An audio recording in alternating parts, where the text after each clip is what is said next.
देश में खेती के बाद बागवानी ही किसानों की आय का सबसे बड़ा जरिया है। इसमें भी फल उत्पादन के तहत आने वाले क्षेत्र के तकरीबन एक तिहाई भाग में आम की बागवानी मैंगो कल्टीवेशन है। आपको किसी भी राज्य के किसी भी हिस्से में आम के छोटे बड़े बाग जरूर मिल जाएंगे, जिनमें आम की अलग अलग किस्मों की खेती होती है। अभी इसमें मंजर, बौर लग रहा है। ऐसे में आम के पेड़ों का सही प्रबंधन उपज में बढ़ोतरी कर सकता है। ध्यान न देने पर पेड़ कीट रोगों की चपेट में आ सकते हैं। बाहर के देशों से लेकर देसी बाजार में चमकदार, मीठे और रसीले यानी बढ़िया क्वालिटी के आमों के अच्छे दाम मिलते हैं। तो क्यों ना अभी से किसान अपने बगीचे में ऐसा प्रबंधन करें ताकि आपको आम के बम्पर पैदावार के साथ ही बेहतरीन क्वालिटी भी मिले।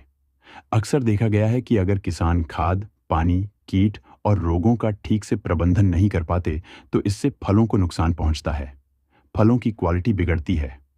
इसके लिए कुछ तकनीकी जानकारी जरूरी है। फल चमकदार हों, उनका आकार बड़ा हो, इसके लिए अभी से तैयारी शुरू कर दें। आम के नए पत्तियों सिकुड़न आ जाती है। किसान इसे हल्के में ना लें। यह एक बीमारी होती है। इसका कारण थ्रिप्स हो सकता है। थ्रिप्स की लगभग 20 प्रजातियां आम की फसल को क्षति पहुंचाती हैं, जिसमें से सिरटोथ्रिप्स डोरसैलिस उत्तर प्रदेश में अधिकता से पाया गया है। इसका प्रकोप मार्च-अप्रैल के महीने में शुरू होता है तथा जुलाई-अगस्त में नई पत्तियों के निकलने तक जारी रहता है। इसके प्रकोप से फल को भी क्षति होती है। इस बीमारी के कारण आम की पत्तियां, नई कलियां और फूल प्रभावित होते हैं।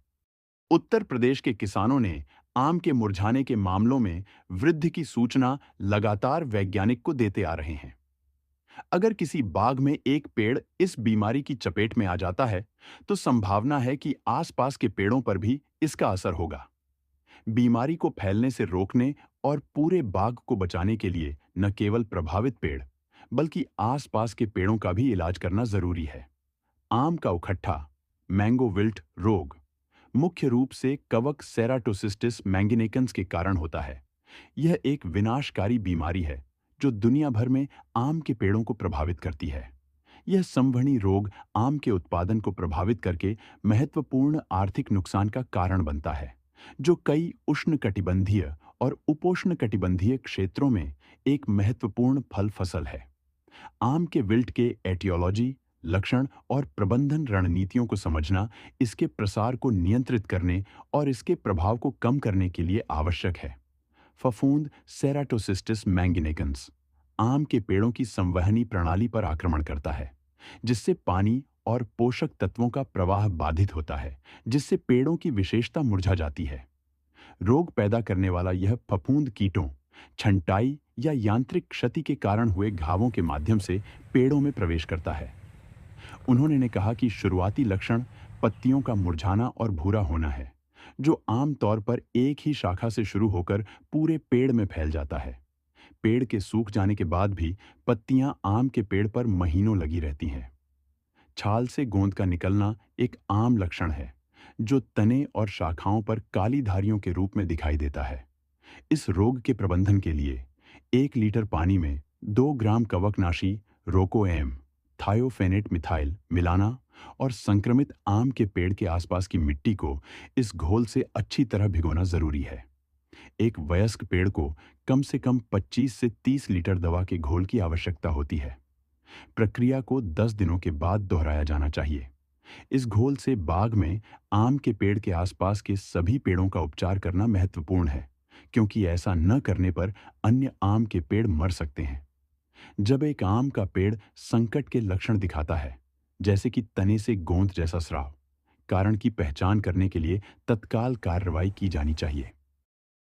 मंजर की अवस्था में कीट रोगों से बचाव बौर खिलने के पहले फसल को रोग से बचाने के लिए 1 लीटर पानी में 2 ग्राम सल्फर का घोल बनाकर पेड़ पर उगने से पहले छिड़काव करना चाहिए। अगर बारिश, हवा, तूफान और पत्थरों से फसल को नुकसान नहीं हुआ, तो उत्पादन बेहतर होगा। आम के बाग पर मिली बग यानी दहिया कीट मंजर और उसके आसपास की कोमल टहनियों पर आक्रमण करते हैं।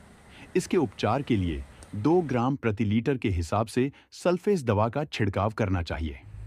इस कीट को मंजर आने के पहले नियंत्रण की बात करें तो इस कीट से बचने के लिए इंटीग्रेटेड पेस्ट मैनेजमेंट यानी आईपीएम अपनाएं।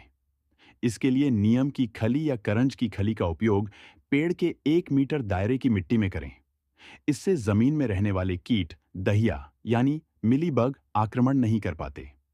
इसके अलावा पेड़ पर चढ़ने वाले कीट को रोकने के लिए जले हुए ग्रीस या डीजल में इंसेक्टिसाइड का भड़काव कर चिपचिपी पेस्ट का एक लेयर तने के चारों ओर लगा दें। इस तरह की कई विधियों को जरूरत के मुताबिक अपनाकर आप अपने आम के बगीचे को कीट मुक्त कर सकते हैं। इससे फलत तो बढ़ेगी ही, बल्कि फलों की क्वालिटी भी बेहतर होगी।